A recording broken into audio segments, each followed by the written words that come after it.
गणानायक गणदैवताय गणाध्यक्षाय धीमहि गुणशरीराय गुणमण्डिताय गुणेशानाय धीमहि गुणातीताय गुणाधीशाय गुणप्रदिष्टाय धीमहि एकदन्ताय वक्रतुण्डाय गौरीतनयाय धीमहि अजेशानाय बालचन्द्राय श्रीगणेशाय धीमहि.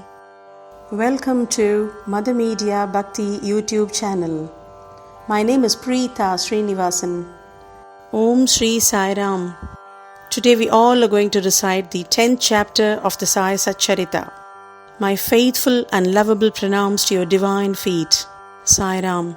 In this chapter, Hemad Band describes the Sai Baba's mode of life, his sleeping plank, his stay in Shirdi, his teachings, his humility, and Nanavali, that is the easiest path. Remember him, our Sai Baba, always with love, for he was ever engrossed in doing good to all. Engrossed means observe all the attention, and always abided in his self. To remember him only is to solve the riddle of the life and death. This is the best and easiest of sadhanas, as it involves no expenditure. A little exertion here brings great rewards. So as long as our senses are sound, we should minute by minute practice this sadhana. All other gods are illusory. Illusory means which is not real. Guru is the only God. If we believe in Sadguru's holy feet, he can change our fortune for the better. If we serve him sincerely, we get rid of our worldly afflictions. We need not study any philosophy like the Nyaya and the Mimamsa. Mimamsa means investigation of truth. As we trust the helmsman is crossing rivers and seas, so we have to trust our Sadguru in getting over the ocean of worldly existence. The Sadguru looks to the intense feeling and devotion of his devotees, endows them with knowledge and eternal bliss. In the last chapter, Baba's mendicancy and devotees' experiences and other subjects are dealt with. Baba's wonderful bedstead. Let us first see where and how Baba slept. Mr. Nana Sahib Dengle brought for Sai Baba a wooden plank, about 4 arms in length and only a span in breadth, for sleeping upon. Instead of keeping the plank on the floor and then sleeping on it, Baba tied it like a swing to the rafters of the masjid with old shreds or rags and commenced to sleep upon it. The rags were so thin and worn out that it was a wonder how they could bear or support the weight of the plank itself, let alone the weight of Baba also. But somehow or other, it was Baba's sheer leela that the worn-out rags did sustain the plank, along with the weight of Baba on it. On the 4 corners of this plank, Baba lightened panetis, that is earthen lamps, one at each corner, and kept them burning the whole night. It was a sight for the gods to see Baba sitting or sleeping on this plank. It was a wonder to all how Baba got up and down the plank. Out of curiosity, many observers kept watching the process of mounting and dismounting, but none succeeded. As crowds began to swell, so as to detect this wonderful feat, Baba one day broke the plank into pieces and threw it away. Baba had all the 8 Mahasiddhis, that is powers, at his command. He neither practiced nor craved for them. They came to him naturally as a result of his spiritual perfection. Manifestation of Brahma. Though Sai Baba looked like a man 3 cubits and a half in length, still he dwelt in the hearts of all.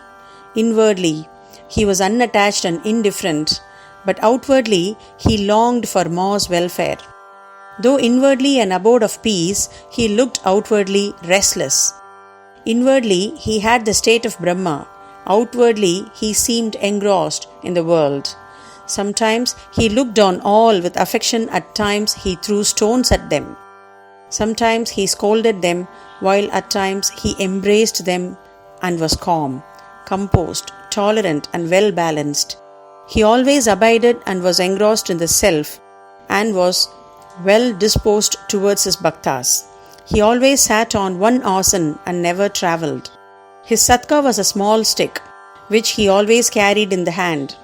He was calm and thought-free. He never cared for wealth and fame and lived on alms. Such a life he led. He always uttered, Allah Malik. God is the real owner.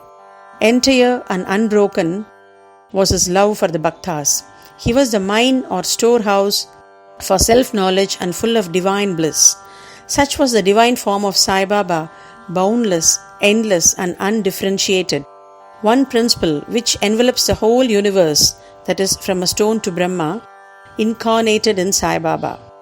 Incarnated means similar to embodiment.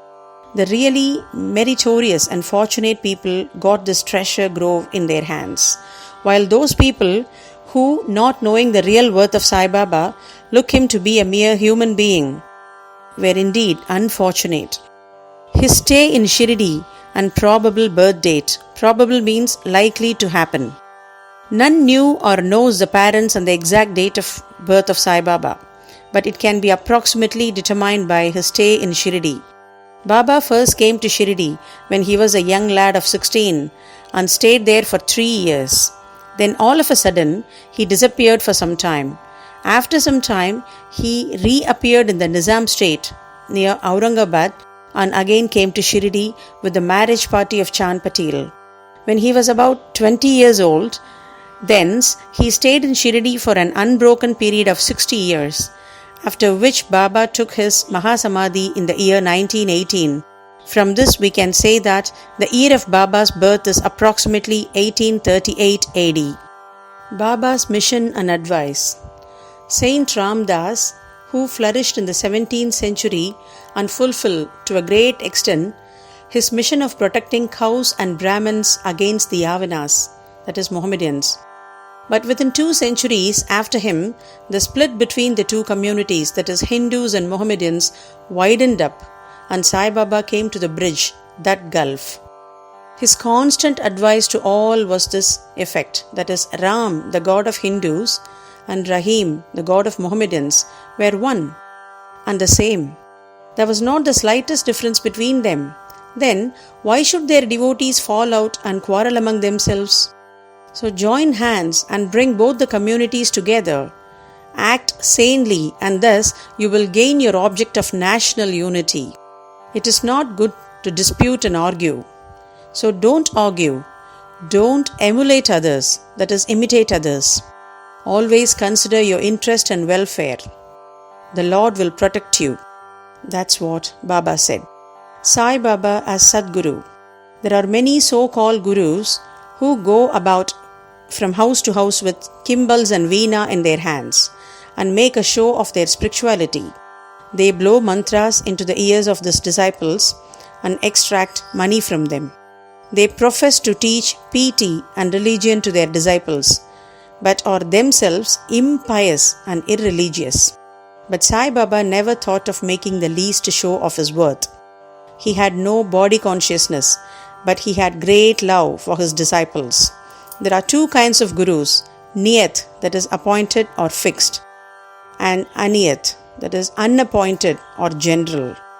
The latter, by their advice, develop the good qualities in us, purify our hearts and set us on the path of salvation, but contact with the former dispels our sense of dualities and establishes us in unity by making us realize thou art that. That is, there are various gurus imparting to us various kinds of worldly knowledge, but who fixes us in our nature and carries us beyond the ocean of worldly existence is a Sadguru.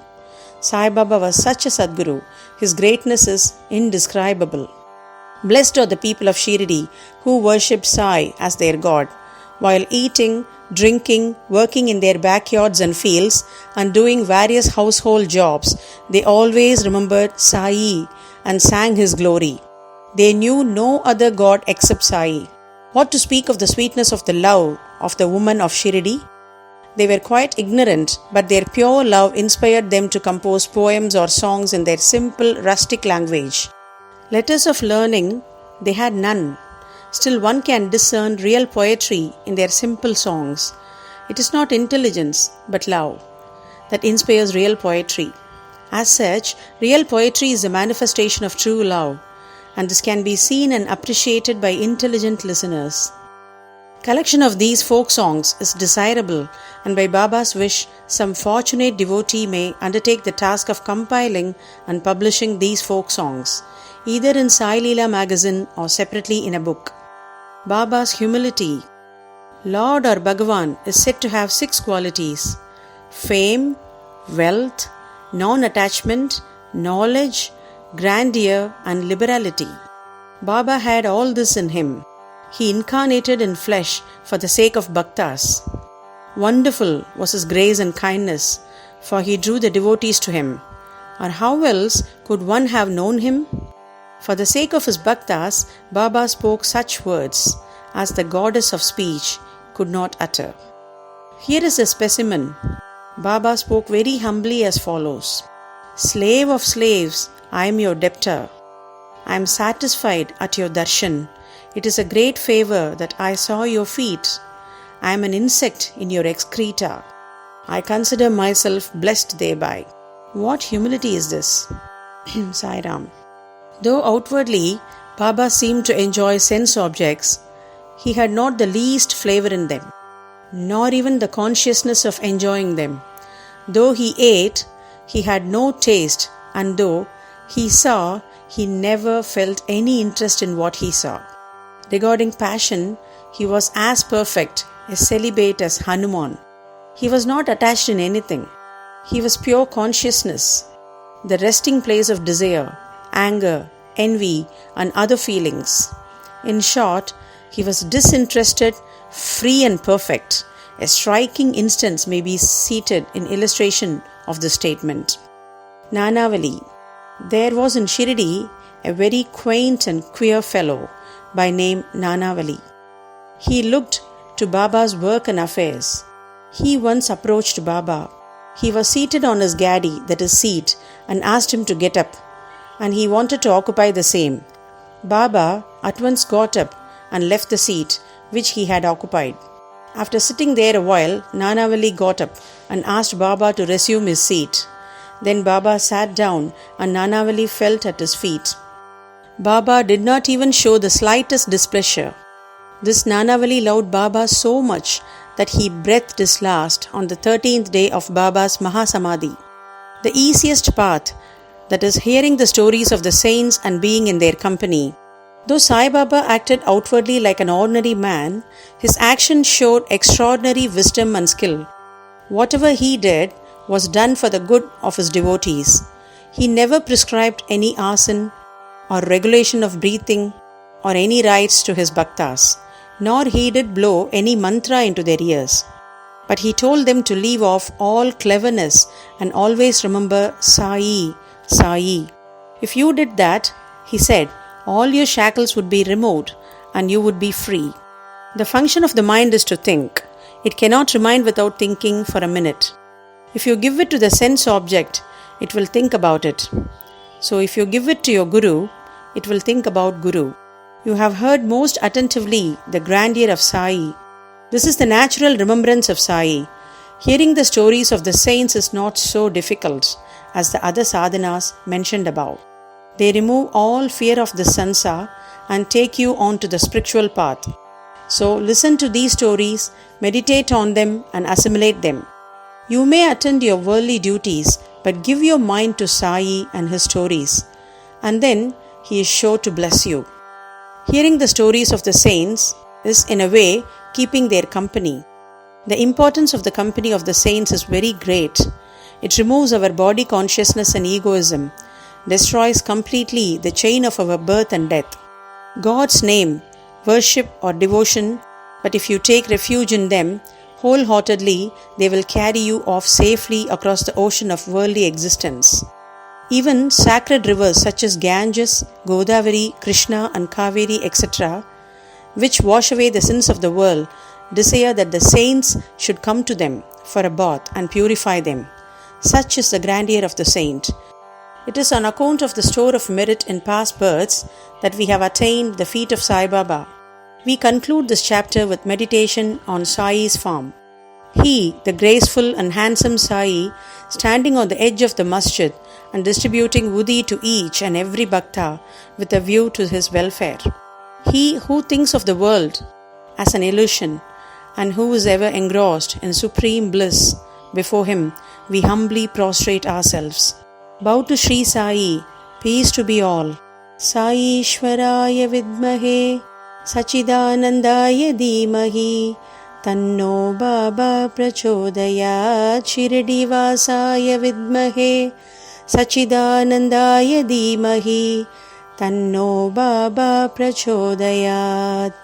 Om Shri Sai Ram. Thank you all, and please keep watching our Mother Media Bhakti channel and post your comments and feedbacks.